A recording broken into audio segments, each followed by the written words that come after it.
सूरत के डिंडोली में पुरानी रंजिश के आरोपी बदमाश वाघ गणिया की देर रात हत्या। 4 लोगों ने चप्पू से वार किया। मृतक पर पहले से 15 अपराध दर्ज थे।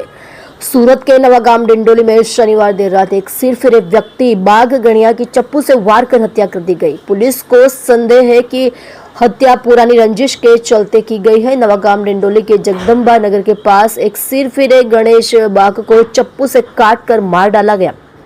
पता चला है कि यह हत्या 4 लोगों ने की है। हत्यारे की गणेश बाग से किसी बात पर बातचीत हुई थी, तभी अचानक 4 लोगों ने गणेश पर चक्कू, रेम्बो जैसे हथियार से हमला कर दिया। सिरफिरे गणेश बाग को चप्पू से मारा गया और उसकी मौके पर ही मौत हो गई। घटना के बाद डिंडोली पुलिस मौके पर पहुंची। उधर पुलिस ने हत्या के शक्मंद आरोपी सुका समेत 4 लोगों की तलाश शुरू कर दी है।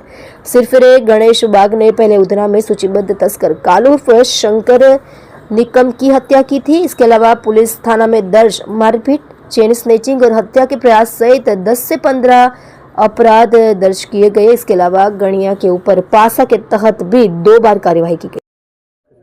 आज रोज डिंडोली पोलीस स्टेशन विस्तार में जगदम्बा नगर सोसायटी में हत्यानो एक बनाव बन्यो छे। आ घटना अत्यारे सांजना 8:30 आसपासनी छे। आ घटना में जे मरण जनार छे एनुं नाम गणेश वाघ छे।